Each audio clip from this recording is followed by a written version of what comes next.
What's up, guys? So today on the podcast, Eugene and I are talking about a book that we're reading. And hold on a second. Before you start fast forwarding, like, oh, stupid book. No, this is a jiu-jitsu book. So the book is by Robert Drysdale.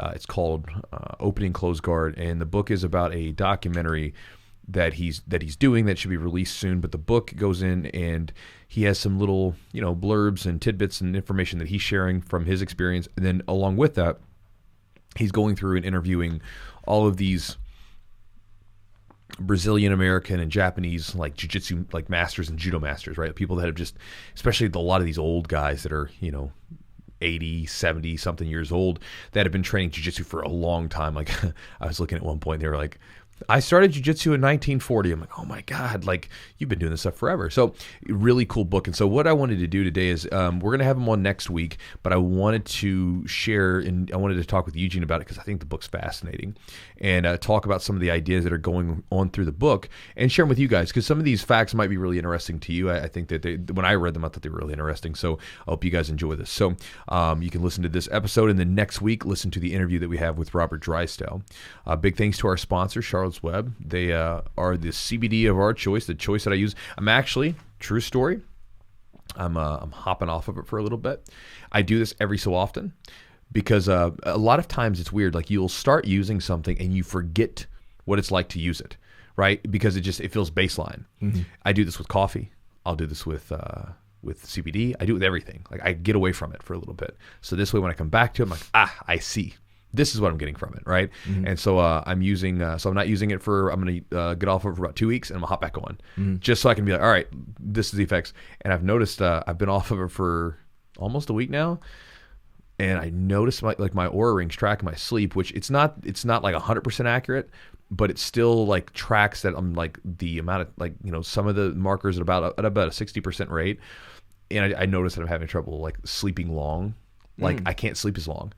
It's one of the things where like I'll dedicate that time. Like literally, like this morning, I said, all right, I'm gonna try to sleep, and I've got 8 hours to go. I've got 8 hours blocked away for me to sleep. I could not just stay. I just couldn't get back to sleep. Like when I woke up this morning, I was like, I got to get up, and it wasn't like I felt like amazingly rested. I was just like, I can't sleep.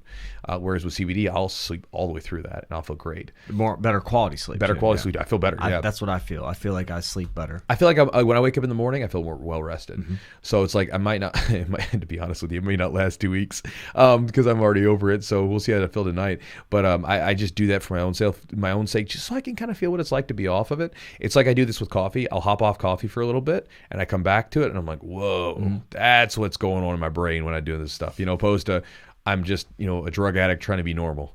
Trying to be at baseline. I mean, it's kind of what it is.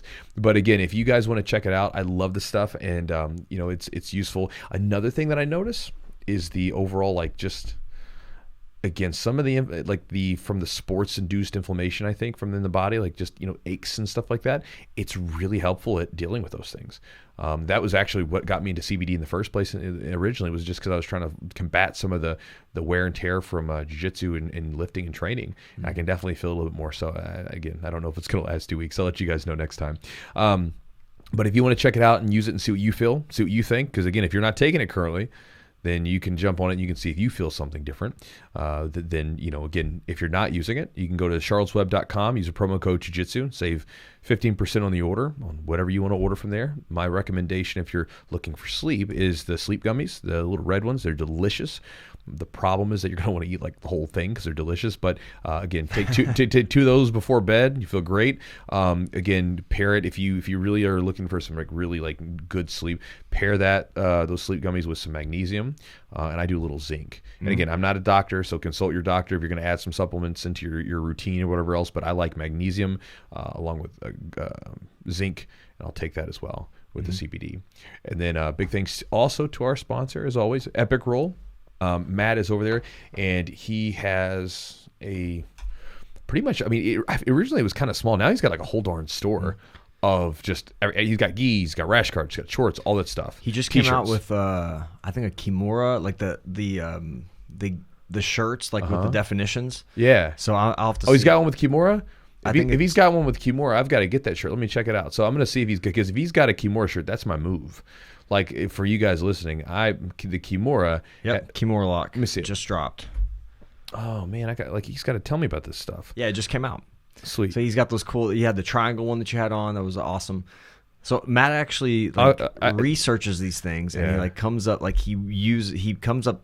I mean, he's not making up the definition, but he's finding, he's making it kind of blend into kind of towards jiu-jitsu, which is so awesome. I'm gonna have to rock that out because the Kimura is my favorite lock. It's probably my most successful lock too. Yeah, he's got looks like a black, blue, red, and gray. Got that OD green. Is it green? Let me see. It's green or gray, but I'm sure he's got tons of colors. It might be gray. It's got like a heather gray. I like that little red. That's nice. I don't like red. Oh, well. Doesn't look good with my eyes. But yeah, check out his stuff. I'm gonna get on him and get the Kimura shirt so I can have it. I remember I wore the triangle shirt into a grocery store and people were staring at me.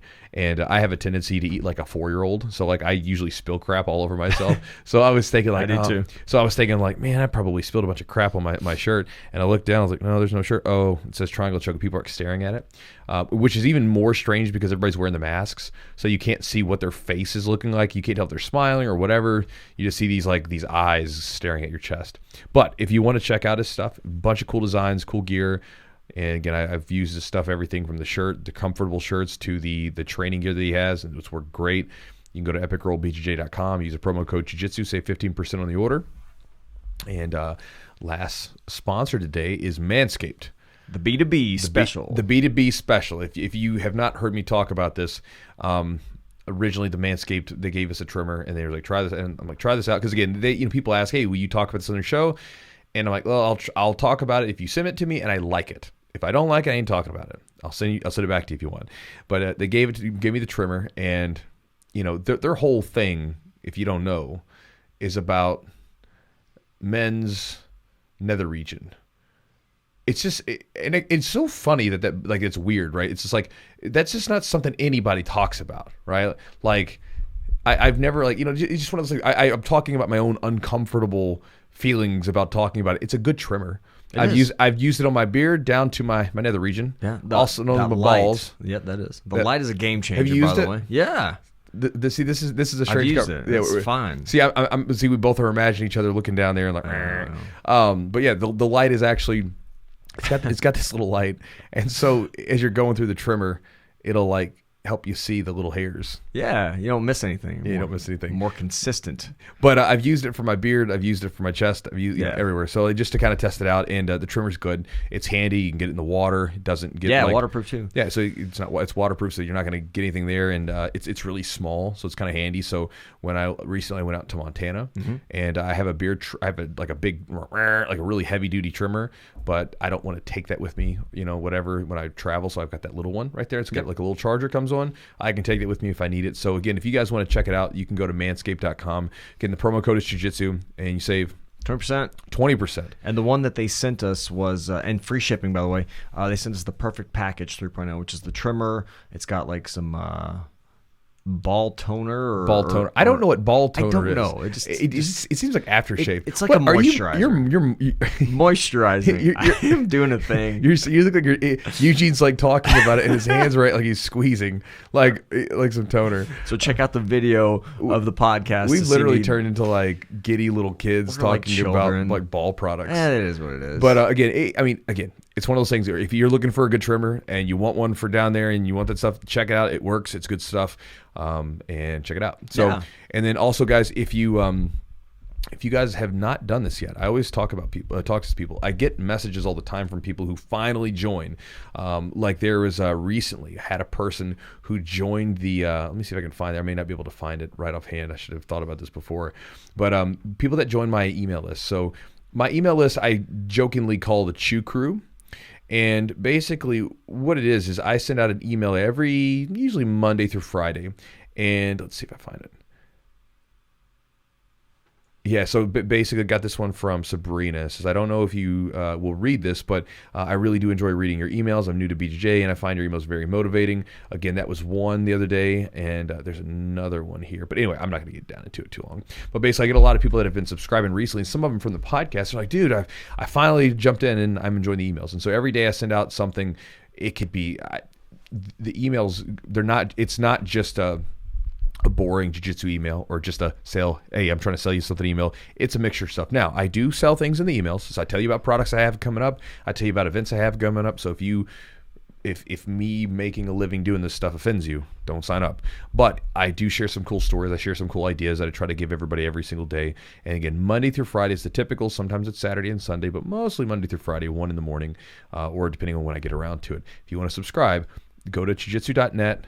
And then if you look around on the page, you'll see a free ebook, and I give away a free little resource package with some ebooks and some resources and videos that you can look at that'll help you out with your training. You get that, and I'll send you the emails. And so anyway, with all that said, guys, let's jump into the podcast.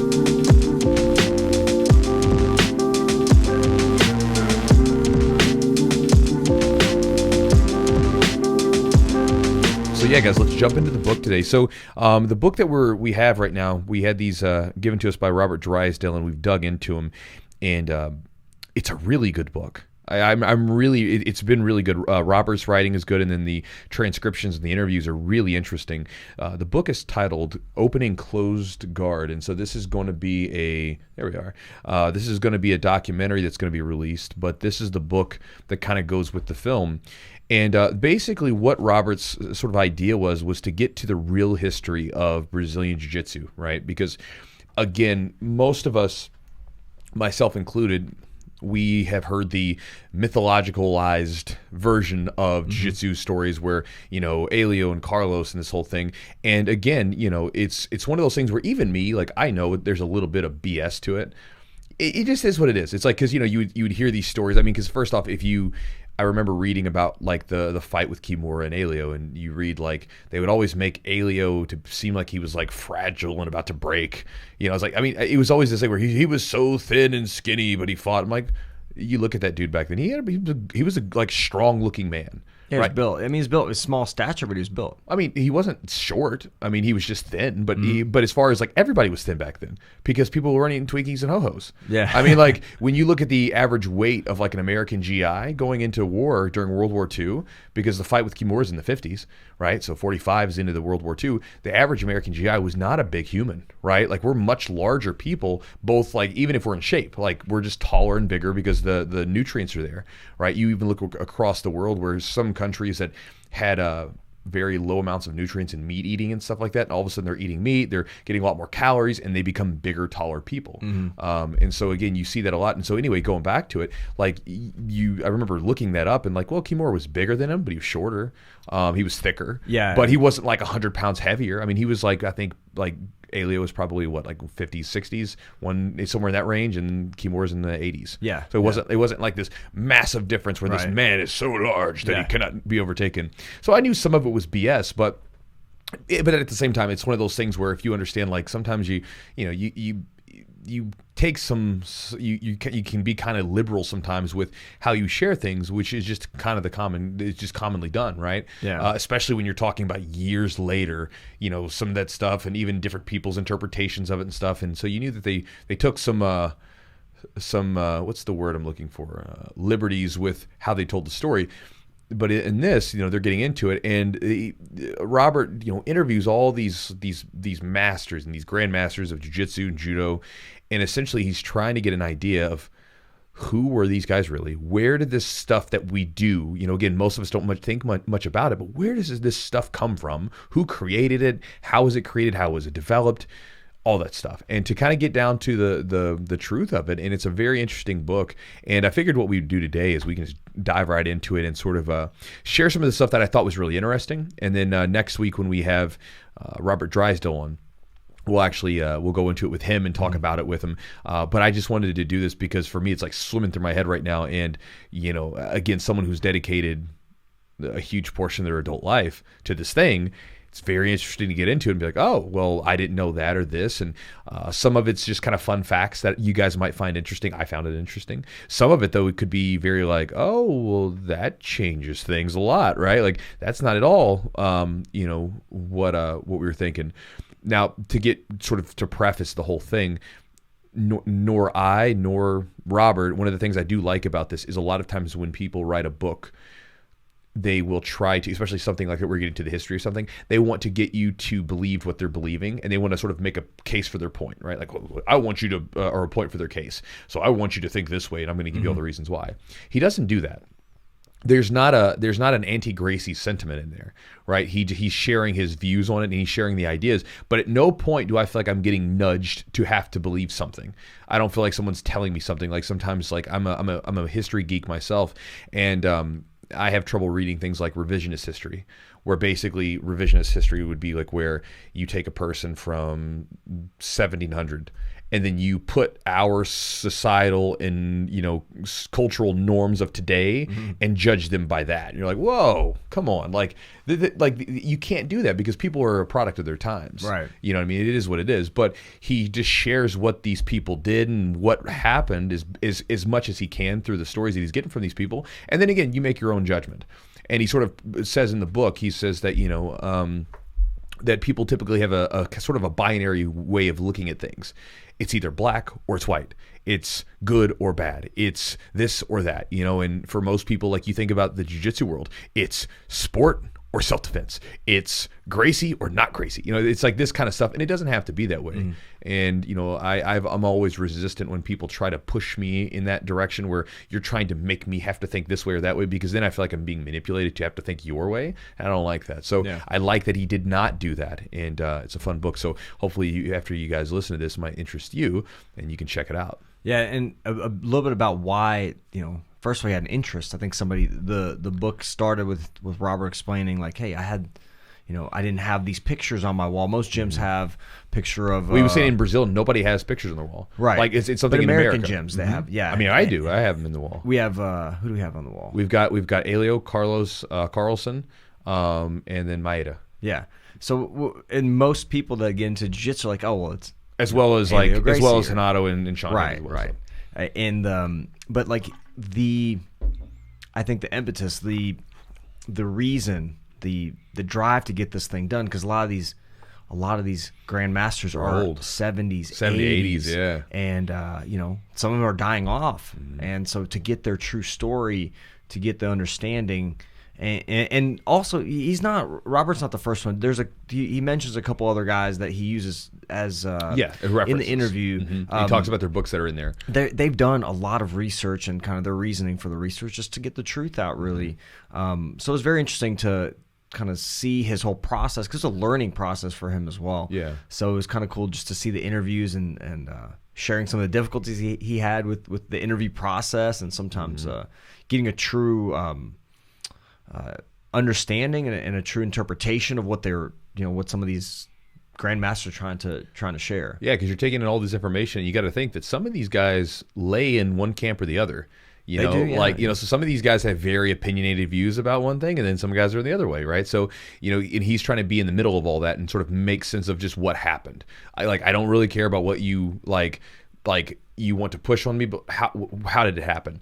But at the same time, it's fun hearing from those people's views where this is what that meant to that person, and this is how whatever that person did meant to that person, and that kind of thing.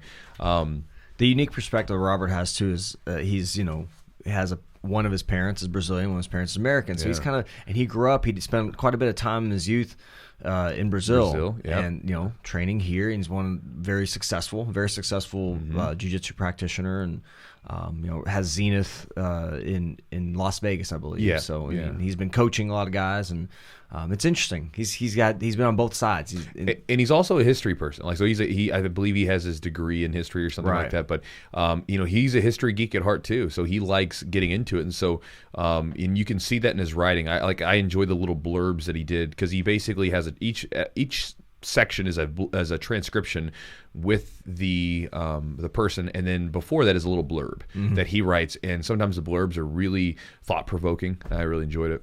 Yeah. So as far as like the history component, it's like a lot of these Japanese people came, to Brazil. I think it was like because of rubber. There was it was basically from there it was like poor economic conditions in Japan, and so there was a rubber boom and all this stuff, and opportunities were present in Brazil. So they came, and I don't believe at the time that like the Japanese could immigrate to the U.S. So they came flooding into Brazil. Yeah, that was what, 20s and 30s, or was it? I think it was before then. Let's see. So so if I'm correct, it was a bit before then, closer to the so basically the Russo-Japanese War was 04-05. Okay. So they were saying that a lot of the early jiu-jitsu practitioners got into Brazil around 1908. Oh wow. Yeah. That's interesting. And like we were talking about, they were coming in on boats, and they were like training. Yeah. Like these guys were training on these boats, which is crazy. So they were having so there was one story where these Japanese immigrants are coming to the United States, a big boatload of them, right? And they're on the ship and they're training. They set up something where they could train and have a competition.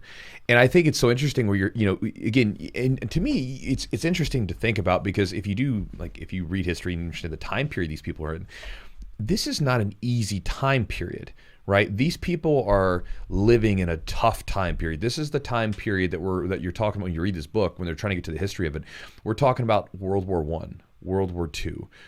You're talking about people that are having to labor mostly, right? I mean, there's not like there's computer jobs, right? Most people are, I mean, like there are some banking jobs and things like that, but a lot of the jobs are tough jobs, work.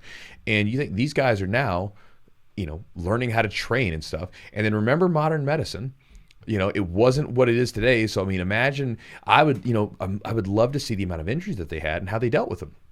I think about this all the time. I think about just even now, like I remember I did a video a long time ago when I had a knee surgery. I remember talking about the fact that, okay, I was in and out of the hospital in a few hours, and I went from not being able to walk to I can walk.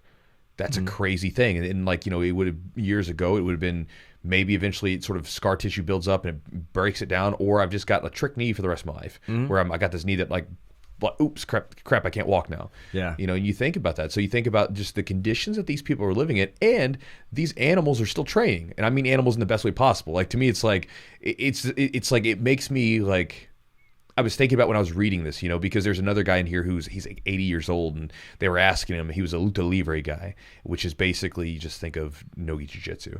And so they were asking him, what would your life be like without luta livre? And he's like, oh, I would die.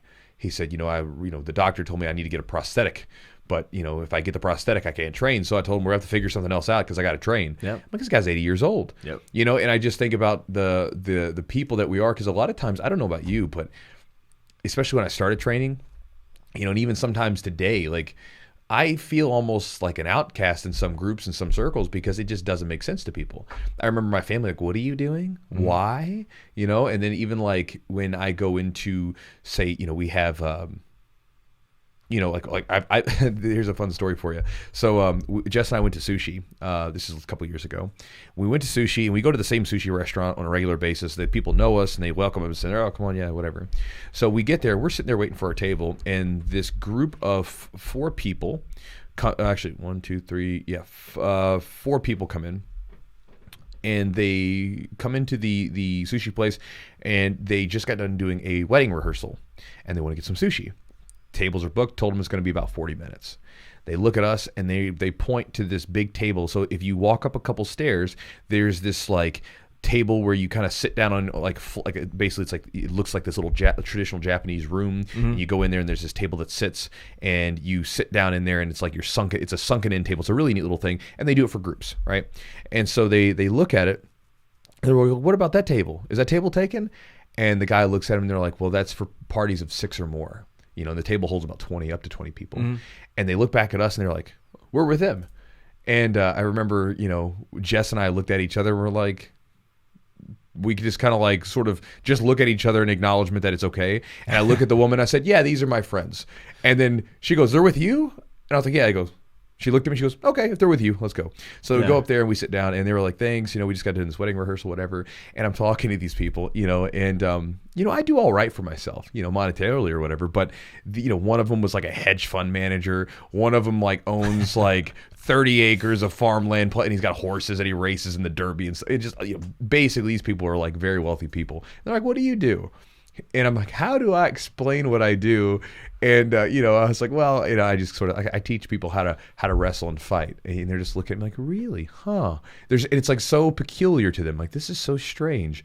And I remember the night ended with me teaching the son who was there with the young kid. I taught him how to do a rear naked choke, and I let him put me. Well, he was asking. He was like, oh, you do that UFC stuff? And I was like, well, yeah, kind of, And he's like, can you show me how to do something? I was like, sure. So I showed him how to do a rear naked choke, and he put me in a choke, but. Again, sometimes I feel like an outcast compared to some people because I'm like, it just doesn't make sense to normal people. Mm-hmm. And it makes me feel comforted to know that there's a bunch of crazy psychos like me that have just been going through this, and that other people have this crazy addiction to training where even in the midst of really tough economic conditions and living and everything else, they're still training while on a boat, or even Yamazaki, right? The older Yamashita, I think it's Shigeru Yamazaki, right?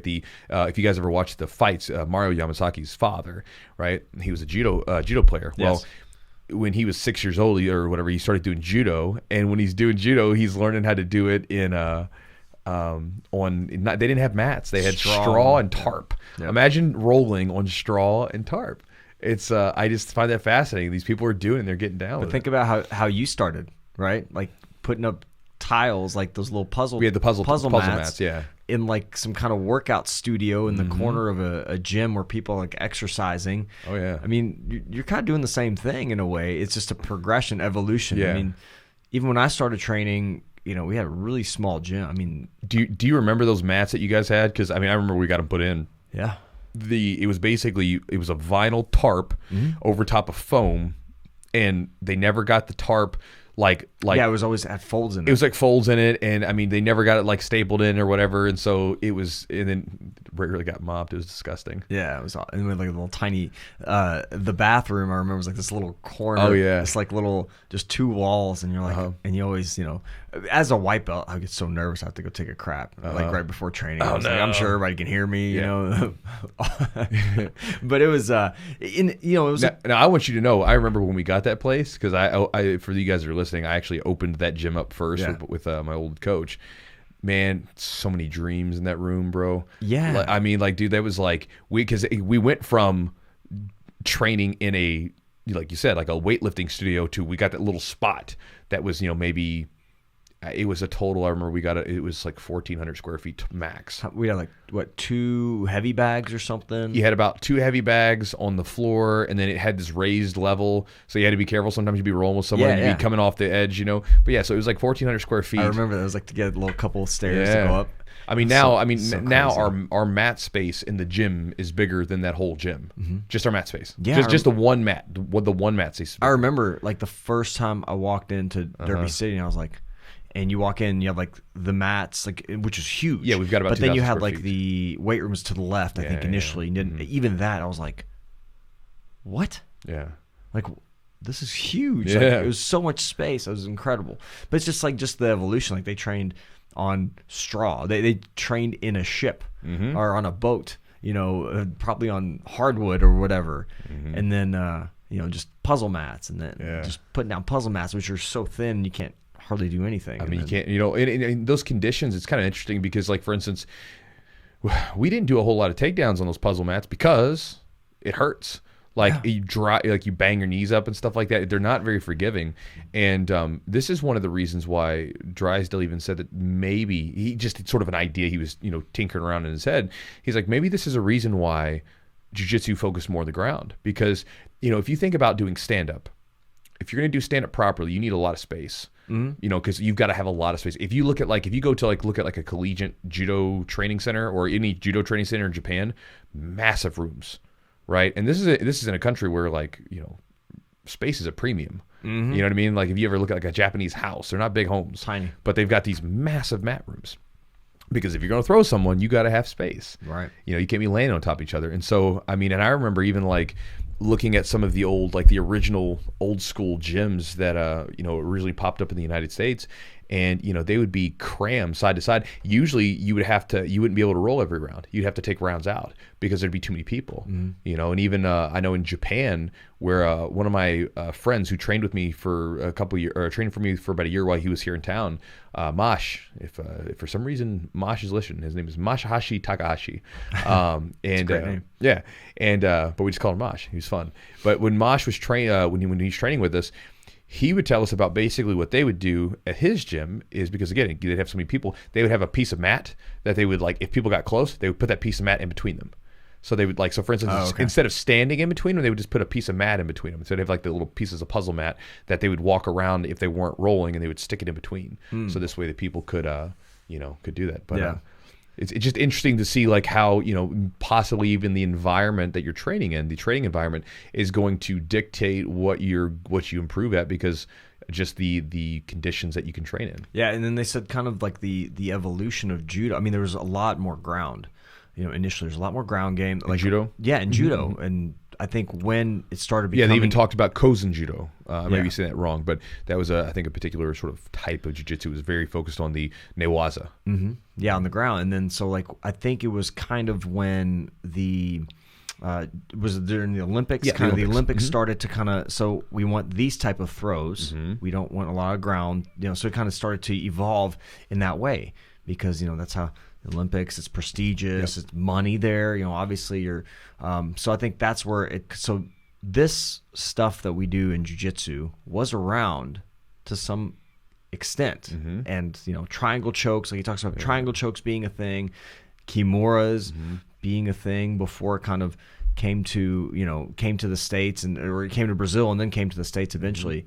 So it was interesting. And then, like, how was it Carlson, who's the first, kind of like we said, like, it was Carlson or Carlos was the first one that was when they started working with the Japanese, kind of learning some of the jiu-jitsu and all that. Carlos is the one that they say. Well, I mean, I guess it actually depends on. Again, this is where it gets murky, because that's where the murkiness is of the story as you read into it. Because you're like, okay, originally it was this idea that essentially Maeda taught Carlos, like, influenced, I guess you would say, because, like, the myth of Elio is that Elio somehow just watched, and then one day he's teaching and he's got it right.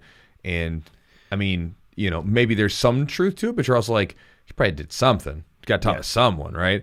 But it was supposedly from Maeda to Carlos to Elio, then Elio basically trained everybody else. And his thing was like, I'm small, I'm fragile. Here's the narrative: I'm small, I'm fragile, I'm weak, I can't do these things. So I couldn't even participate. They were talking about, I can't participate in the drills, in the things that they're doing, because everybody's so much bigger and stronger. And so the idea is, Elio watched, he observed, he started picking up these techniques and started, using them. And I mean, as I guess the story goes, the narrative goes, the myth goes. Yeah, and there are some. And again, there's so much of it that they're trying to uncover. Again, these positions existed. The guard, for instance, it existed. Now, that's probably one of the more unique parts of jiu-jitsu, which is that we are very comfortable being on our back. It will go there. Like, we will go to our back and be there, and that's considered okay. Still in judo, you typically wouldn't necessarily want to be on your back. Right. You could fight from there if you wanted to, but you look at pretty much every civilization, every culture has wrestling involved, has some sort of grappling to it, right? And in all of those forms, it's always bad being on your back. It's always bad. But in jiu-jitsu, it's different. It's like, we're good here. This is where we might want to be in some cases. And that was kind of a unique thing. But yeah, going back to what you're talking about, judo, if you go back and watch some old judo matches or old judo rolls, like, you can find some videos out there. It was very, very similar. And even some of the early Olympic stuff, there was still a lot of good groundwork. But what happened was, to my knowledge, if you're a judoka, you might have better insights on this, but to my knowledge and the way that I've seen it is basically they wanted to have a particular thing to be the thing, right? So I've talked to judoka, and their idea behind it is that if I throw you if this art is possibly good for self-defense, if I throw you and you land like flat on your back, you're knocked out, which is true. I mean, if you look at there's a couple videos online where you'll see someone come up to this person, they're like putting their hands on them, and then he'll like throw them with like a simple like a sotogari or something, very simple throw, and I mean that person is laid out. I mean they're just done because they just landed on concrete. Yeah. They're not getting up, you know, and so that's true. You know, it's good to have those takedown abilities, and their idea is that if I throw you, boom, that's into the match. Yes. Because I've, you know, thrown you, you landed flat, boom, you'd be knocked out. So that would be an end of a fight. And then obviously if he gets on the ground, there's ways to win, such as submission, and also being immobilized, where he would get pinned for, I think it's 25 seconds. And so again, you know, so if you get into side control, you hold side control, just hang out there. This is why, for instance, with the scarf hold, the traditional scarf hold with the head and arm control, you just get there and you squeeze and you hold. You don't see it in jiu-jitsu as much because you don't win for immobilization. And some people are really good with that position. They can like knock the wind out of someone and crank their neck and make them tap. Not a lot of people can though, so you don't see it as much. But then when they got into the Olympics, the thing was they wanted to focus on that thing. They wanted to focus on the throw, this and that. And also with judo, they have a sort of like a standardized set of throws, right? Like these are our throws. These are our takedowns. These are our techniques. They're very standardized, whereas jiu-jitsu is just very open. Like there's not a standardized anything. I mean, you go to one jiu-jitsu gym to the next, and I mean, it can be very different, vastly different of what it feels like to train with them or what they teach. You can go to a competition and you can see just a myriad of different games being used. You can watch like jiu-jitsu practitioners.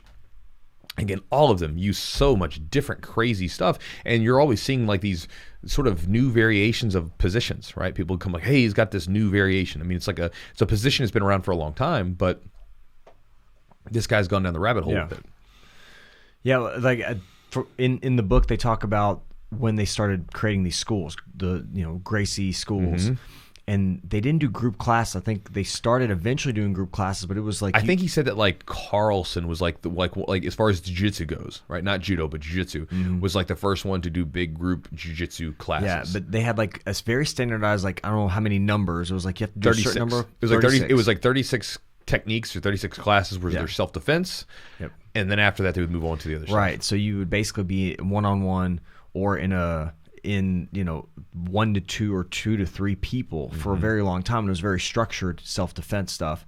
And then like with the fights, those big events they had, like they talked about, in judo is kind of frowned upon to do that. So because it seemed like, and they say, were those fights real? Were they staged? I think some of them were staged, but some of them were real. Yeah, there were real ones. And so one of the things that people sort of respected Elio for was that he always had real fights. Yes, he didn't take fake fights, but a lot of times they would do essentially worked fights. Think of pro wrestling.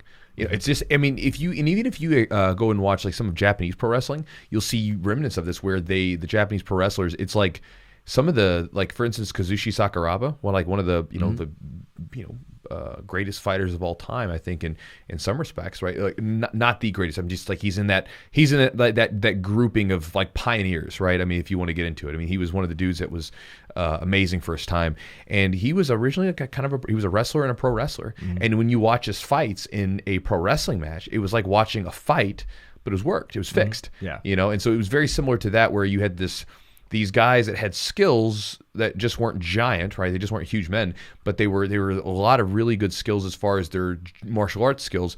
But then the fight would be fixed, and they'd make money this way. They would get paid a lot of money because it's just like anything else, right? We can think about how boring a real fight can be sometimes, and how entertaining a fake fight can be.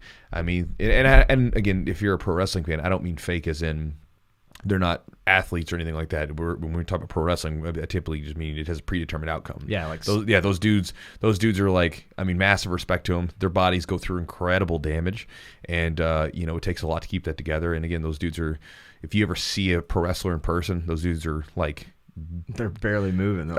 Well, that, or if you see some of those guys in person, you realize, dude, these guys are huge. Yeah, like these are big humans. Like these are like, not everybody could just go be a pro wrestler. It's not just like you can, because there's always these things, just do some steroids or something. It's like, no, man, like these dudes they're different humans than you. Just like if you go to like an NFL game and you look at them, you're like, these are different people. Like, these are not like me people. Like, these guys are big people, different athletes, different worlds of human beings. But yeah, so it's like, it's more entertaining that way, and those guys would make money doing that. And again, if someone was to say like, hey, like, you can do this worked fight and you can make some good money, you're gonna do it. Yeah, initially, like the strictness in judo was very judo was regimented. It was against prize fighting. Yes. So like they didn't allow you to make monetary gain from your fighting. So like Maeda was, he was cut off. Kind of a rebel a little bit, if you will. Well, I mean, a lot of those guys were so basic when they're down in Brazil, they got to make some money. Yep. So they're prize fighting, and so while they were prize fighting, though, they were essentially banned from the Kodokan. So they their belting and everything paused, and then later on they had to go back and say, hey, I'm not prize fighting anymore. Like, can you reinstate me so I can get my belts and my stripes and everything else? You know what I mean? Yeah. So that brings up a great point. Like, was Elio ever promoted by? It was, I guess, Maeda or and they don't know. Like, but none of them really knew because like the belting system wasn't like it is today.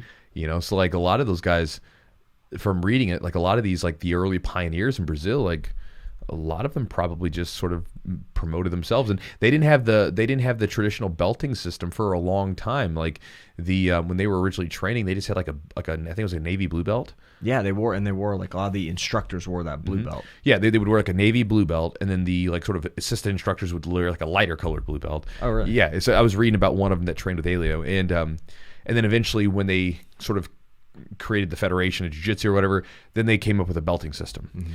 But before that, it was just kind of like, all right, well, I'm the instructor of this stuff, and I'm going to wear this belt. Again, it's a different time period. Yeah, like, and they talked about the importance of the guard as well. Like, they thought, well, should you stand people up, I guess, but the guard's very important. I mean, and there was a position that was developed, and you can attack, and it just really developed. And so who's to say, or we don't even know where really that guard game really evolved. Was it already around? Was it the Gracies that evolved it in this vast capacity? But yeah, well, interesting. And I think this is something that's interesting is to keep in mind, like, this stuff doesn't evolve in a vacuum. Like, it's not like you have this closed circuit where this is the jiu-jitsu evolution.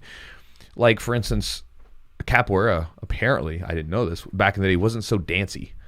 Right? Like, we think of it as dance fighting, but back in the day, it used to be it was very much more fighting oriented, and they actually, so the technical stand up and some of the kicking that's involved in traditional jiu-jitsu self-defense. So if you ever go watch like some of the old UFCs, you'd see Hoist like kicking and stomping people and to keeping them at bay.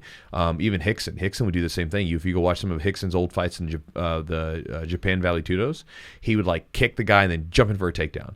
And they said that the kicks from this stuff came from capoeira, because there was a capoeira fight against a jiu-jitsu guy. Again, Brazilian jiu-jitsu was not a term at this time, just a jiu-jitsu guy, and the capoeira guy won. You're like, whoa, like that today that sounds so alien to us. We're like, how did that happen? But it was a different time, and so they sort of took some of this stuff. And I think that's one of the neat things that I got from reading this book is like the openness of jiu-jitsu.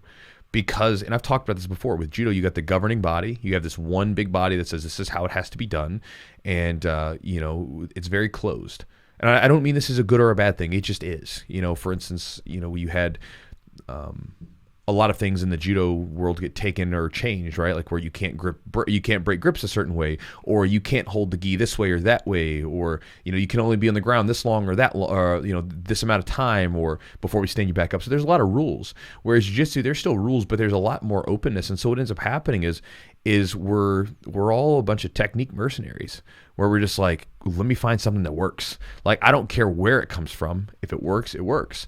I mean, a lot of my wrestling, or a lot of my jiu-jitsu is infused with wrestling. I use a lot of wrestling techniques that work with my jiu-jitsu. And I've even seen like different like wrist locks from like different things like Aikido and stuff that I'm like, I think I could use that. Like just thinking about, like, I'm not really married to it just being this way. It's like we're all trying to add to it and figure out new ways to do it. And so because of that openness, I think that, even very early on, it began to evolve and change in a certain way, because it wasn't being hindered by rules or by one group's idea of what it should be, right? Because that's what happens when you have someone that's in control. Say, well, I want it to be this way. Where in our situation, it's simply like we have control of it, every one of us. every one of you guys listening, each one of us plays a role in this, where we're all sort of going our different paths and figuring out little different things. And then with the way that the world is now, where everything is so open, we can share that information very quickly. And so, you think about like watching an ADCC or a world championship, and you see some crazy stuff happen. And then what happens? The dude releases an instructional video. Now the whole world can dive into it and figure it out. That's something that's never existed before. And so people are just sharing techniques and diving into them at a pace that's never been had before. Yeah, and the evolution just skyrockets. It just gets so much better. People get so much better faster. Mm-hmm. I mean, I've said this before. Like when I was a blue belt, like the blue belts today would have probably beat the brakes off of me. Mm-hmm. There's so much more evolved and so much more technical, and there's so much more exposure.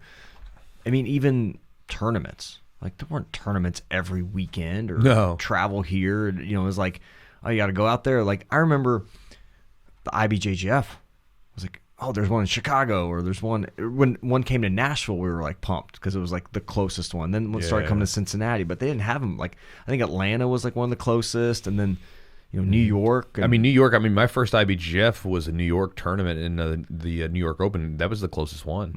Mm-hmm. And then they started coming around. Like, wait a second, this is crazy. You have to fly or drive 10 hours to get there. This is so interesting to me because I remember I was 93 or so. I watched the first UFCs with my dad, and you hear like the announcer say, oh, Elio created this thing, and this is just this. He's like, it was just so interesting because like you were like, it was this mythical. Just the story was like, oh, and you're like, oh, they've never lost a street fight or something. Yeah. You'd hear that kind of stuff too. And you're like, really, this is incredible. Like, and I guess you believe it, and then you hear these things when you watch what Hoist did, and then you watch what he did exactly, and you're like, well, all right, there must be something to it. This makes sense, right? Mm-hmm. So, but I mean, when you look at the UFC was and again, I'm happy about this. By the way, I'm not upset. Mm-hmm. And this is something like, this is even a business tip, if you will. If you're a business owner, you should be willing to market the hell out of your business if you got something good, right? Because like, so for instance, there's a lot of people in this that most people are never going to know, and they weren't putting themselves out there as they could have, right? The Gracies did an amazing job of marketing, and putting themselves out there. You look at the UFC. The UFC was essentially a big marketing thing for Gracie Jiu-Jitsu. It was, yeah. Right. And it worked great. And guess what? Like, I'm grateful to them, because if it wasn't, I probably wouldn't be talking to you about this stuff. Right. And so I'm happy that they were, because again, it's like Steve Jobs didn't invent computers. Mm-hmm. Right. Like he took something that already existed and he just made it seem a little funky, and added some different features to it, changed the features of it, and changed the way that it looked and everything else. But it's a computer at the end. Right. It does some things better, does some things worse, but it's a computer, you think about like Windows.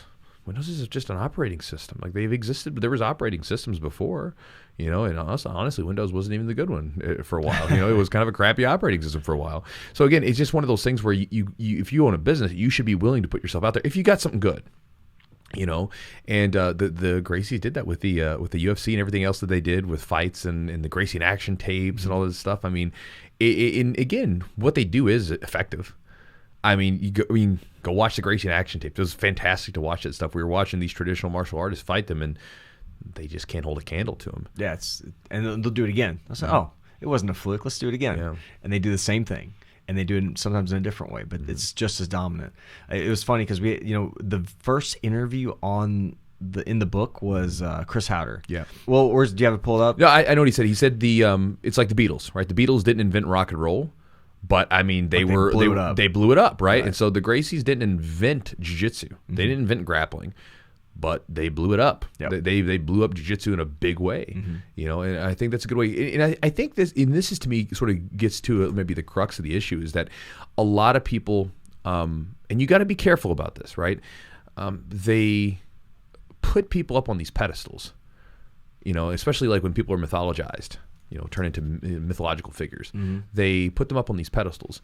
It's always good to remember that people are human, and we're flawed, right? So for instance, like in the book, he talks about, he's like, sort of, you can tell that when there's a part of the book where Robert Drysdale sort of wrestling with his idea of Elio, the person, from all these people. He's just he's like, I love this guy and I hate this guy. Like there's two different sort of factors of this person.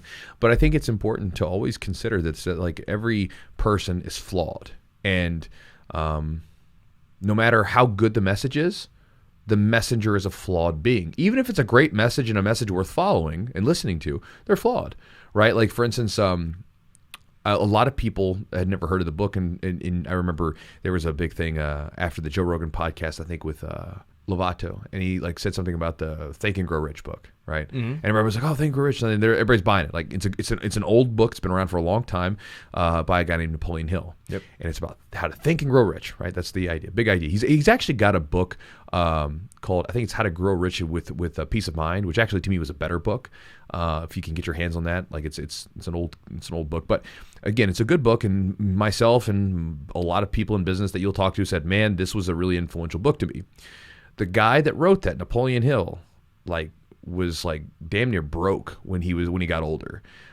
He wasn't in good situations, right? Like he wasn't monetarily doing well, and he ended up getting helped out by one of his students named W. Clement Stone, who was like a big insurance guy back in the day, who sort of attributed his success to that book and sort of helped him out with gave him a job and helped him get some money. So again, amazing, has changed people's lives, right? Sure. Messenger's flawed, yep. Right? And so no matter what, if the message is good, take the message, but don't always get too hung up on the messenger, because we're all human, we're all jacked up, we're all messed up people, every one of us has dark demons in our closet. We don't want to see the light of day, and we want no one else to see either. Everyone's got them, right? Mm-hmm. And so I think that, when you read through this and when you think about jiu-jitsu in general, I remember there was one day when I was reading this and I was like looking up at the wall and I was like, should I take these pictures down? And I was like, nah. I was like, because I wouldn't be here if it wasn't for those people. Right. So I'm glad that they did what they did, regardless of maybe how they spun the story a little bit.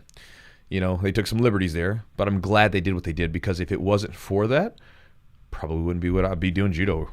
Because basically jiu-jitsu would have been absorbed into judo if it wasn't for the stubbornness of some of these early pioneers in jiu-jitsu who were like, no, we're doing jiu-jitsu, we're not doing judo, because otherwise they would have gotten absorbed into judo. We'd all be doing judo. Yeah, they differentiated themselves. They made it, there's Gracie jiu-jitsu, and then you had other people that weren't Gracie's necessarily teaching it, so it's Brazilian jiu-jitsu, and then it comes over here, and now we're hearing stuff American jiu-jitsu, so what is American jiu-jitsu? I don't know. There's a documentary, I think it just came out, or a film that just came out on Flow. I haven't seen it, but it's just about how maybe it's different, how American jiu-jitsu, how jiu-jitsu in the States is different than it is in Brazil, or how it's evolved. If I had to guess, I would say probably something along the lines of wrestling, maybe something with wrestling, some wrestling involvement. But I don't know. But I mean, the thing is like, to me, it's like I don't. Marketing again. You're looking at how do we differentiate it, right? Well, you're doing those. How do we do it different? We have American jiu-jitsu. Who knows? All right, we're gonna be doing Kentucky jiu-jitsu. Kentucky jiu-jitsu. We're doing Kentucky jiu-jitsu. Was there? I think it's funny because it's like, I mean, again, how do you try to say that we're doing it differently when it's like, I mean, no one does it the same anyway. Because there's no standardization to it. So how do you say we're all doing it differently? You go from gym to gym. Literally even within the city, you go from one gym to the next, and boom, you've got a different style of jiu-jitsu at each gym. None of them roll the same. And again, it's like, so if we're not doing it the same, how do we start? Where do you? I don't know where the line. Because again, we're humans, so we make this stuff up as we go. There is no line. There is no line. It's all a blur. It's all blur. So it depends on where you want it to be. Yeah.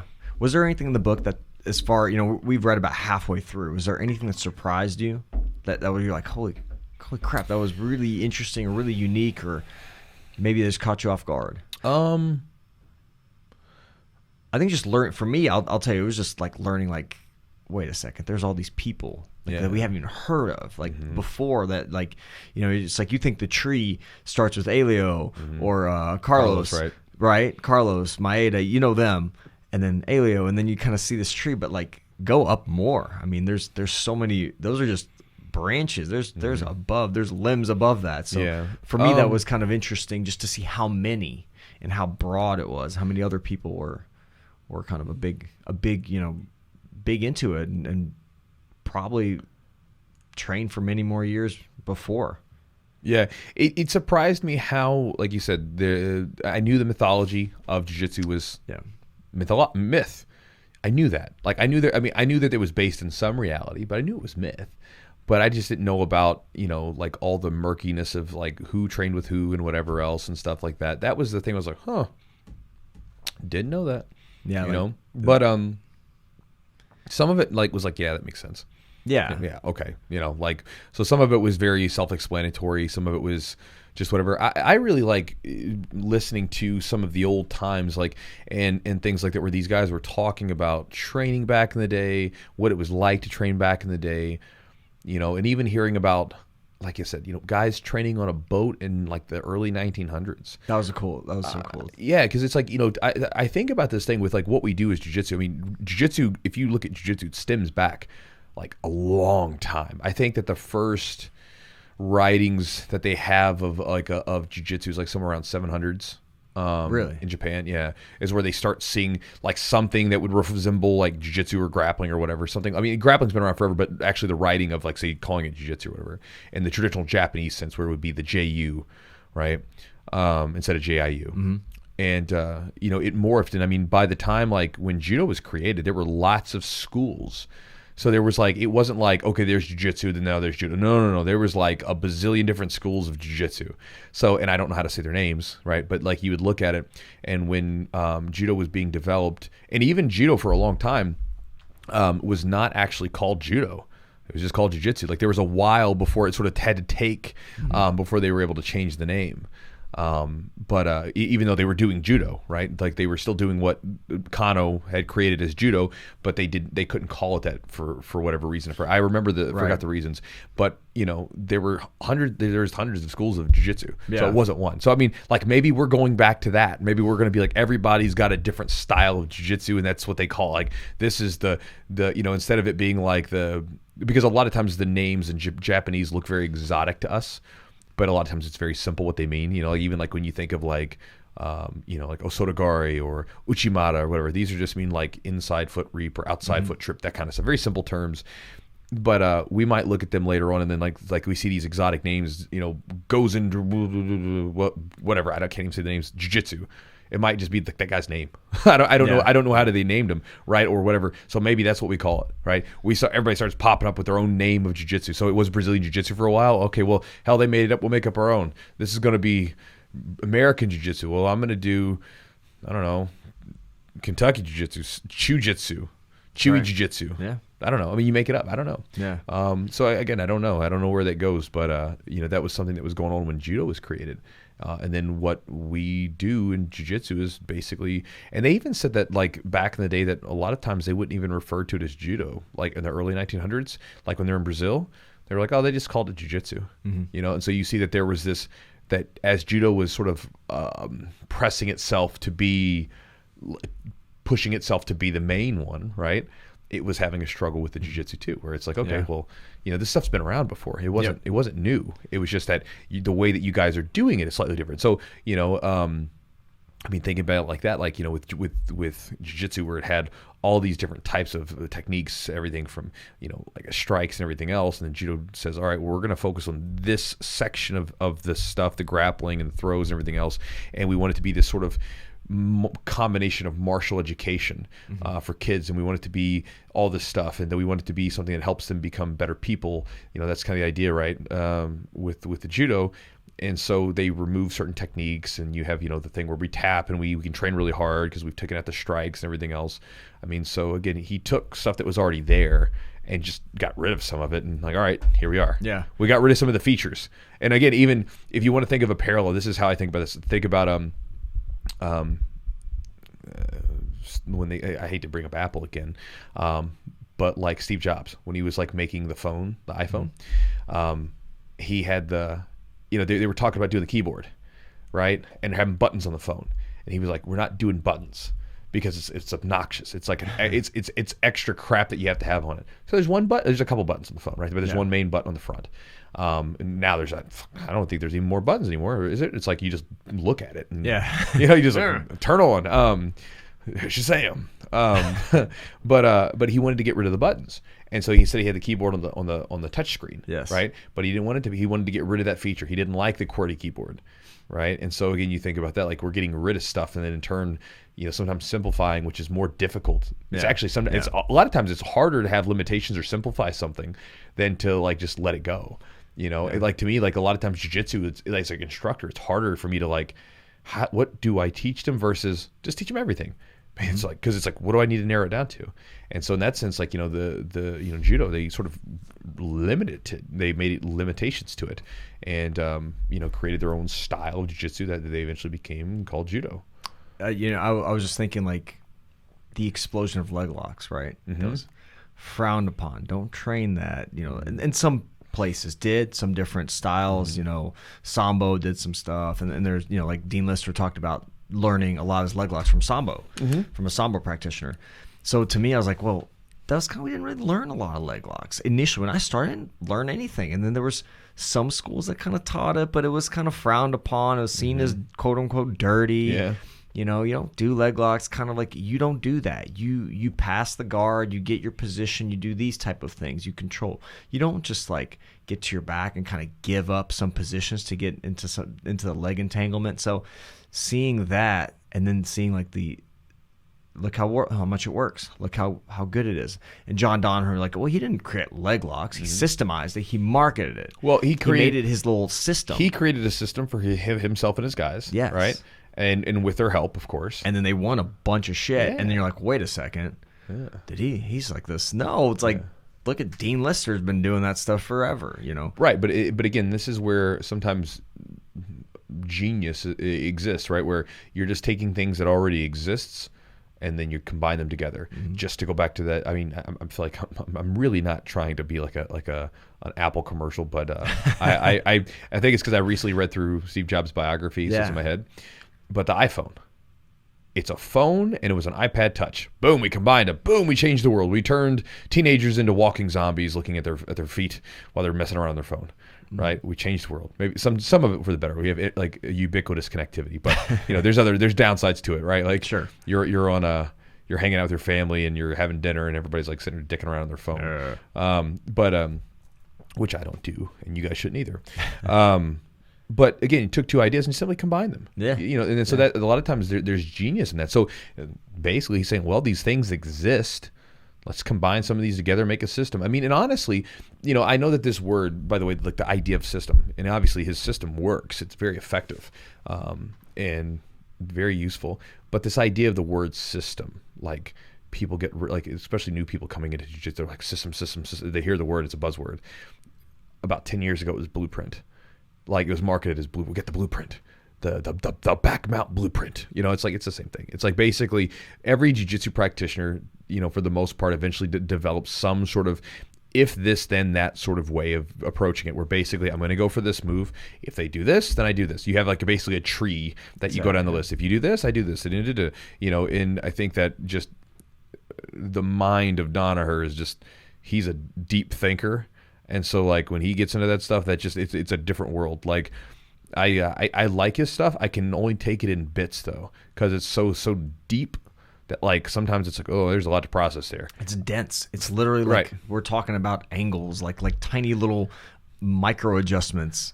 Well, and it's the verbiage too. So it's like it's all that stuff combined where it's like, okay, we're getting into a lot of stuff here. All right, I'm gonna stop here. I've watched 15 minutes of this. Let me just see what I can gather from this. What was the first leg lock? The leg lock series he came out was like 15 hours or something, and he had to cut it down to 8. Yeah, I was like 15 hours. Yeah. Holy shit! Like I would sit there and you can't just watch this stuff once. Like you have to like watch it and kind of rewind a little and watch again and just get some of the. I like to watch it a few times, take some notes, and then also like stop. I want to go try it out. Yeah, see, that's me. I watch stuff, and as soon as I find something useful, I stop. All right, I'm gonna try this out. Try it out. I'm done watching. Just basic concepts. Yeah, but there's so much. I liked Bernardo when he was on the podcast talking about. He's like, yeah, man, we're filming with John, and John wanted I had to ask him if we could take a break Yeah. because we're 5-6 He hours doesn't take in. breaks. He doesn't want to take a break. So 5 or 6 hours in, and Bernardo's like, I'm hungry, This is different, dude. He's a different animal. Like he's just a different kind of human being. It's his brain is It works different. Well, he was also a he's like a bright dude. Obviously, he was I guess he was like a college instructor or something like our teacher. Yeah, I don't know what his background is. Something I think it was in philosophy or something like that. And depending on the sort of type of philosophy. And again, I don't know John or anything like that, so I could be talking right at my ass. But I thought it was something related to philosophy. I can look it up. But if it's philosophy, which I think it is, you sit there and think about stuff. Well, so dive deep. One of my students, Mike, is one of my friends, he was a philosophy teacher, and his way of looking at the world was coming up with if this then that. Oh, wow. Right. So basically, it wasn't just like I'm going to ramble on about an idea, right? Like that when we think about philosophy, we're going to philosophize on an idea. His was very much like this very almost mathematical sort of breakdown of ideas. So if we say that this is this, then this must be this, and this must be this, because if this is not this, and this cannot be this kind of thing. And so if you get a mind that's been trained that way to then look at jiu-jitsu, then it's like, okay, if the hip is this way and this is this and this, you get into that idea. It kind of, I think it takes out a lot of the guesswork. If you have a system and you have a kind of an answer for every scenario, it takes out some of that, some of that guesswork out of the. It's like, well, what do I do if I end up here? Well, you do this thing or position this way. So right. I think there's an appeal to that you have kind of an answer for everything.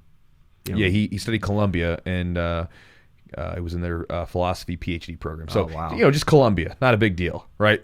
Yeah, it's a big school. Yeah, it means he's a bright dude. So again, he's a bright dude who's taking a very interesting approach to stuff and then breaking it down. And so yeah, it's been a great book to read. Like if you're a fan of jiu-jitsu and like you just kind of want to know a little bit more, know about your roots. Yeah. Know about where you come from. And again, it's not like if you're someone that trains at like a Gracie gym, this is not a bash on Gracie gyms. I mean, because again, regardless of what is, what isn't, right? I mean, if those dudes weren't out there throwing it down and putting it out there, we wouldn't be doing what we're doing. Yeah, we without the, whether you like it or don't like it, whatever, without the Gracies, we would not be, we wouldn't be sitting here talking about this. Right. It could have been judo. Yeah, it would have been judo. Yeah, and I think that it's okay to it kind of is judo in some ways. It's a style, man. I mean, it's grappling, and I think that this is one of the things where I think for me, this is one of the things where with jiu-jitsu, it's very open. Where it's, we'll take anything from anything. Yeah. It's grappling. It's what it is. It's grappling. We do a subset of it that we call jiu-jitsu, which has its own customs, cultures, rules that are different from sambo, different from wrestling, different from judo, right? But it's jiu-jitsu. It's what we do is jiu-jitsu. But again, you see a lot of crossover. Like I posted the video the other day where it was a guy doing a sort of, it looked like a Imanari roll. In wrestling, you could call that maybe a funk roll. I saw that video. And so you see, again, now the guy used it to pick up a single leg and do a takedown. Well, in jiu-jitsu, use it for leg lock. That funk roll also can be used as I think the Hibero affiliation typically calls it a star sweep, where basically you're inside the guard and you flip over and you bring the leg up. And again, you can use it for a single leg. It's a funk roll from wrestling, right? So it's like these moves cross over into multiple places. And so, you'll see them over and over again, and they get used differently depending on the rules that they're subjected to, but it's all grappling. Mm-hmm. This is why you could watch multiple different things. You could watch one move being used in judo, jiu-jitsu, sambo, and each one of them in wrestling, and each one of them has a slightly different take on that move or a slightly different spin on the way that it's used based upon the rules that they have. I believe it was it the lockdown? Was it the lockdown that was a wrestling movement? You're talking about in wrestling we would call it the guillotine, which is the twister. The twister. Yeah. Okay. So the guillotine in wrestling is a pin, and you weren't allowed to put a lot of crank on the back. And then in obviously in jiu-jitsu, we got the twister. Yes. And so it's a great example of crossover where nobody was doing it. Well, he named it he coined these names. 10th Planet. Oh, dude, these different names. It really angered people. Yeah, but I mean, honestly, I'm working on that now, where I'm trying to come up with at least some names on just the core of my style of jiu-jitsu and my system that I teach, and coming with the core of the drills and the moves that we do, and then look, we can name everything else afterwards, but we at least have this chunk to start with, because it's important. It's reference, and Eddie Bravo had said, he's like, look, I did not create these things. Yeah. I named them these things for jiu-jitsu, so I would have a way to work with the students, work with my students, so they would know what I was talking about, so I could coach better, instruct them. They'll know what I'm talking about. Yeah, I mean, because that's one of the downfalls of not having a standardized system, is because everything gets named. It's all funky names, and especially the naming in jiu-jitsu, where, like, why do we call it the Ezekiel choke? Because there was a guy named Ezekiel who was choking everybody that way. So we called it that. The Kimura. Why do we call it the Kimura? Because, well, Kimura did the, whatever the Japanese name is for it, the Kimura lock that we use, did that to Elio Gracie, so we honor him with that name. I mean, the De La Riva guard, there's possible existence of the De La Riva guard before Ricardo De La Riva, but he was the guy that was doing it a bunch. Boom, we call it that guard, De La Riva guard, right? So, we have these weird naming systems that, like, whereas, like, if you look at, like, judo, a lot of it's outside foot reap, inside foot trip. It's like very simple names that make sense. Whereas jiu-jitsu, it's like all over the place. It's and like, wrestling's very similar, where wrestling has, like, like the funk roll. Me calling the funk roll gives you no clue what that is, or the Fat Man roll or Peterson. Like, what is that? Like, be like, I don't know what it is. Like, now if you've trained, you know what that is. But obviously, if you go into wrestling, it's not like an arm catch, roll or something like that, or a like I don't know what the hell you'd call, like, that funk roll. I don't know how you would describe it with a word, with words. But again, it's one of those things where we it has a kind of a funky naming system, but it's good to have something where you have some sort of naming system. I mean, imagine going into, like, mathematics school and not having any of this stuff named. Hey, do that thing. What's it called? That thing where, like, if it's 3 and we put an X 3, and what that means is it's like you have, like, 3 plus 3 plus 3. Yeah. What's that called? I don't know. Let's call it multiplication, right? Like, we have to have a name for it, so it makes sense, easier to recall. Because, I mean, imagine going to the gym. Hey, do that thing. Like, imagine trying to explain the twister to someone. Do that thing where you put the guy's arm here, and then you put the arm behind your neck, and then you grab his head, and you can't coach that. Right. But if you say twister, boom, instant twister. Yeah, you have, like, for example, anatomical terms. Think of, like, proximal, distal. So you take medical terminology, for example. Like, a lot of that stuff is, like, Latin based, but proximal is closer to the body, distal is further away, and then you have, like, certain, you have greater versus lesser, like a trochanter, which is like a knobby area, like, say your hip has a greater trochanter or lesser. That's like where tissue attaches. Okay, like a tendon. So you'll know those landmarks. And you can kind of figure out proximal, distal, and things like that. But again, like, then you have some stuff that's named after, I think, who discovered the muscle or something. I don't know which ones exactly. The Achilles tendon. Like, there you go. It's like the Achilles tendon. It's named after a mythological character who basically was dunked into the water of immortality or whatever, or the blood or whatever it was. And so, his I think there's purposes. It's helpful in some aspects. In some aspects, it's what's it, naming? Yeah, I think naming's ultimately helpful. Even if it's different or it's kind of funky, but I think it's ultimately helpful as long as you have, like, it's at least within your group, it's somewhat codified, right? There's this thing that we have. Right, you have a language. We have a language we speak. Yep. And that can be helpful to some, and it can be advantageous if you're in a tournament and you use certain terminology that somebody else does not know, versus, like, oh, well, do the outside foot sweep. You say that to them, and they're like, well, I know exactly what he's going for now. Right, or you go to the gym, like, or the competition, and you tell your student, all right, go for the arm bar, and then the coach is going, watch out for the arm bar, right? Like, it's just that kind of thing. So it's whereas you go, like, go for the Hadouken. He's like, what the fuck's a Hadouken? Yeah. Like, what is that? Well, like MMA fights, they would have, like, the corners would have code words for certain stuff. Yeah. And, like, maybe it'll take somebody a round or two, or coaches would be listening and try to figure out what the code word was. So, I mean, you're not going to say, throw 1, throw 2, 3, because those are standard names for punches. But, like, then you start adding different variations or even letters or combos, and nobody knows, like, they don't know what you're calling out. And you can switch it up too. So it's like your own language, which is interesting. It is. Maybe I should, like, as I'm going through and naming some of this stuff, I should come up with really obscure and really, like, crazy names. you know, I don't know what call the Venezuelan cummerbund. The Jiu-Jitsu death roll. The death roll. The Hadouken's a good one. Maybe we can do that. We can do like Street Fighter 2, all names are Street Fighter 2. So it's the Dalsim. You know, that could be like an arm lock where you stretch them out. What if you're like down left ABA? You're like, oh yeah, I got that one. Or give them the like just video game names or something. Yeah. No, but I mean, but you can.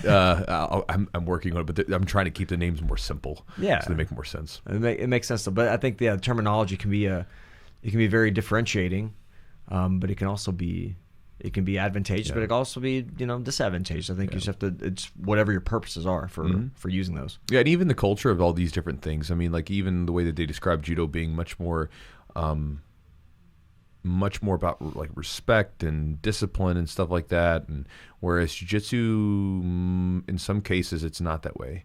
You know, I mean, like, you know, it's not seen as this thing to try to, and maybe it's just the American individualism sort of thing where, like, you know, where with judo it seems like there is a bit of more of a push to be a more respectful martial artist. Like what we think of as martial arts is like, you know, developing this person's character. Yeah. Whereas jiu-jitsu, like you see it now where it seems to be not everywhere. I mean, for me, like I think that there should be a character development part of it. You know, I think that like I wouldn't promote anybody that was a turd burger, or being mean or disrespectful or something like that. That's just me. But, you know, you see some people in jiu-jitsu where you're like, well, that guy's not really embodying a very respectful person. You know, but then at the same time, when you think about how this martial art came to be, it was dudes out there fighting, dudes challenging other people. Like, hey, let's go, let's do. You know, but I don't know. It's just a different thing. It's just a different time period too. Yeah. You know, so well, you see that though, like in different gyms, you'll see that.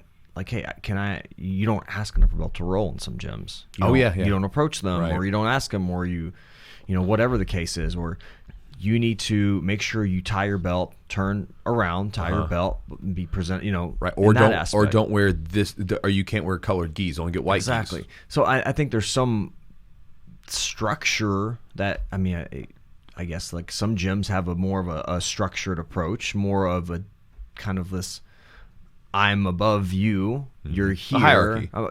And I mean, I guess that could be useful for a respect piece. I mean, every one of us has hierarchy. Even if there's not a hierarchy in the gym set by the belts, you will have a hierarchy set by who is the baddest dude, or who's been there the longest, or who, you know, that kind of stuff. I mean, there's always going to be a hierarchy. I mean, even in high school wrestling, there was a hierarchy. There was a pecking order. Wrestle off, baby. Bro, even just in groups of people, of friends, there's a pecking order. If you got a group of friends, everybody kind of has a pecking order there. You know what I mean? Like it is what it is. It's just how humans and it's just how creatures work. Yeah. Like you look at groups of any particular set of creatures that gets into like a group, they just all seem to find a pecking order. Yeah. You know, it is what it is.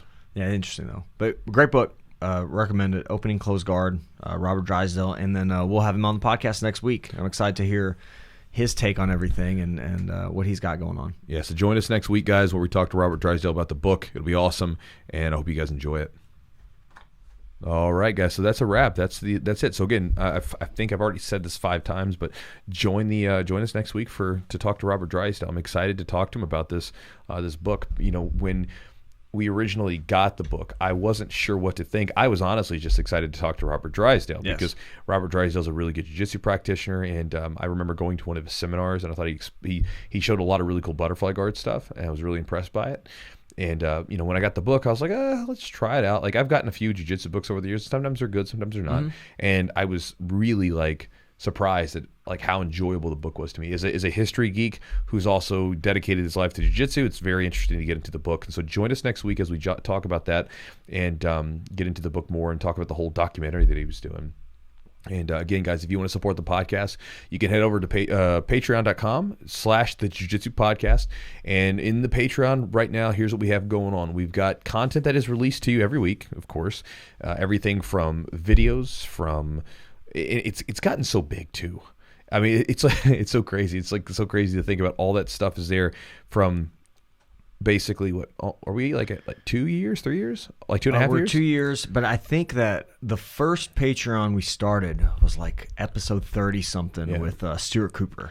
Yeah, so I mean, there's the first one. And then we started doing the videos, and then we got so you get early releases. So if you want to hear the podcast early, you can hear it early at Patreon. And then if you want to actually ask us a question directly, something we might answer on the podcast. Yeah, and that's another thing that we're playing around with an idea where we're probably going to answer some questions through the podcast, kind of like an Ask Chewy sort of segment once a week, where we'll have our regular podcast on Monday, and then we'll do this possibly on another day. And so if you guys want to ask a question, the Patreon will get preferential treatment for the podcast questions, where we'll take questions from you guys on the Patreon. We'll take questions from elsewhere, but if you're a Patreon customer and member, we will put you first in line. Yeah. But along with that, we also do a live Zoom. I've been busy as can be, but we finally got back to him last week, and I'll be posting the link to the Zoom meeting. But basically, once every 2 weeks is guaranteed. If I can find the time, I'll do it once a week. But once every 2 weeks, we do a Zoom meeting on Sundays, meet up and chat about training. I usually have some ideas that I'm talking about, some ideas that I'm sharing, and then I basically just hang out with you guys, answer a few questions while I'm hanging out on a Sunday morning, and that's that. So if you guys want to jump in that, get the content that we have in there, as well as get the live stuff, check it out at patreon.com/the Jiu-Jitsu podcast. And then if you guys want to get some Charlotte's Web, some CBD, go to charlottesweb.com. Promo code is Jiu-Jitsu. Save 15% on the order. If you want to go get one of those sweet Kimura shirts that we were talking about earlier, maybe you missed me talking about it earlier in the thing because you fast forward at the beginning. If you did, that's fine. You know, by the way, if you fast forward through the ads at the beginning, and I guess they're kind of ads, they're not really ads. They're really not ads. Like, because I can't stand like, and hey guys, have you been needing something? Then you need to buy this thing because it's this, and I'm going to read this canned response that you know, that kind of stuff. We don't do those ads. Nope. Basically, I just start rambling off stuff. If you skip through the beginning, you actually miss a lot of stories. Yeah, there's a lot of good stories there, but they're But I'm not going to tell you the story about the Kimura shirt. If you want the Kimura shirt or you're curious about it, I've piqued your interest, go to epicrollbjj.com. Promo code is Jiu-Jitsu. And again, 15% off whatever it is you buy in there. And then if you missed our talk about shaving our bodies with Manscaped. Not together, separately. Not together. Time. I don't know. I could probably trim your beard. They're going to say something totally different. No, I'm not trimming down there. Nah. I'm not touching that. That's all Mish. I'm not trimming that down there. All right. It's hot in here too. You know what's actually kind of funny is I was talking about this the other day. I didn't really have a beard or chest hair or back hair or anything until I was like 24. You know, I grew chest hair before I grew like facial hair. Really? Yeah, like a little patch of chest hair. Because you're Russian. Yeah, but I don't have like. I will occasionally. My wife will come up to me and like I'll have like a long shoulder hair, and she'll like pull on it. And I was like, "What is your deal?" Does she like to groom you? Sometimes. I mean, does she like to pick at you? Like if you, yeah, like pimples or something. Yeah. Or like she'll just start like. I was like, "What are you doing?" Isn't that it's such an interesting thing? Like I don't know if we're just monkeys, dude. Right? Like I mean, because I think about Jess. Like if Jess, I have to like. Because she's got like the little like the kit with like the needle and stuff. She's like the official pimple popper loves fan. Loves it, dude. She loves it. And I almost ended up on that show too. No, you didn't. For my sister, I did. Really? Can they do that? Mm-hmm. Can they remove it? Yeah, they can remove it. The only problem is that I couldn't give him this like sad. I should have like just faked it, but I couldn't give him like a sad story about how it's made my life terrible. Like people think I'm a caveman. Yeah, I don't know. It's like everybody always thinks it's like a cool fight story because people think like you got it from like getting it's from scar tissue or something. Yeah, no, I was talking to I actually got an email back from like one of the producers or whoever was working on the show. Now I'm looking at it and I'm like, I don't know. I've always it's always there. I don't even notice. Yeah, it's not. But it's like if I turn this way, it like droops over my head. It might be a health issue later. You never know. Like it could be like when people get older, like they have their eyelids and stuff like droop, so you don't know. All that extra weight carrying around. I look like a Shar-Pei on one side. Start doing some eyebrow lifts. Well, I've already got a wrinkly old forehead. Yeah. What are we getting into? I don't know. But what we were going to talk about is that again, see, if you enjoy this rambling, ranting stuff, then if you skip the ads, you actually miss all this stuff. Sometimes there's 20 plus minutes, and it goes into Patreon. Our recent Patreon post was road rage, fight clubs, and temper tantrums. That's what we talked about. I remember all that. In the matter of 20 minutes. Yeah. It was fantastic. Which, by the way, there's a really by the way, this is in the Patreon if you want to get it. It's one of the strangest tips you'll ever get from me. about the temper tantrums and road rage. Yeah. Oh yeah. It'll be one of the strangest tips for me because it's something I do. But if it's something that you take to heart, I promise you'll be like, I feel stupid doing it, but it worked. If you want to know Chewy's exact technique, get on Patreon. Like if you're ever in a situation where you're like, I'm so angry, whatever, and you can't do something about it, this tip, it's silly. It's the silliest tip. It's a tip that like you could get from looking at a 4-year-old. But if you do it, I promise you'll be laughing and you'll be laughing soon. You can't help but do it. So again, anyway, you can check that on the Patreon. But if you are interested in a good trimmer that you can take with you when you're traveling, or when you can't take it you have to put it in a check bag. You can't put it in your non-check you bag. Might cut someone with a trimmer. Well, no, it's got a battery in it. Oh, so that's the reason why they do it.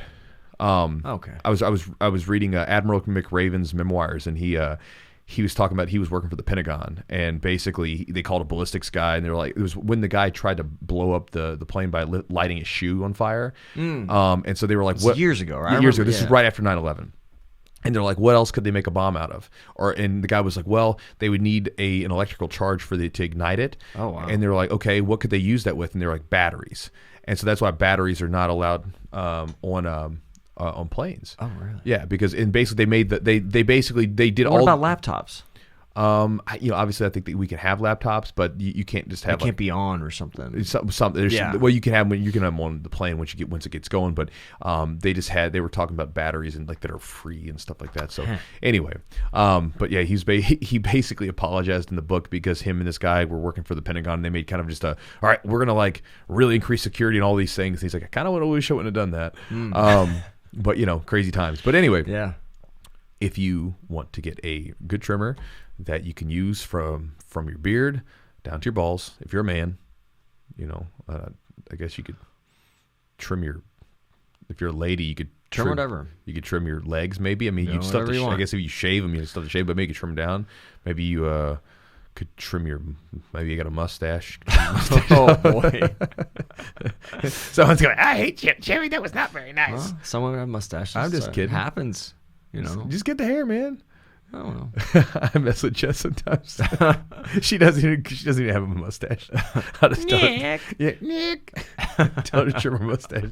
Oh boy. Jess, the sweetest, sweetest little person ever. She's the best. She's so great. I actually went and dropped off the book, and I was just talking to her for a bit, and I was like, she's just so nice. Yeah, she's a sweetheart. It's just to put up with your crazy I love her. Neanderthal butt. Yeah, she puts up with it, but she throws it back at me though. Yeah, but anyway, if you guys want to check it out, it's manscaped.com, and the promo code is Jiu-Jitsu. Save 20% on the order, and it's free shipping. And again, it's some cool products that you can check out there. If you're a guy and you want some grooming products for yourself, go through the store and check it out. Yeah.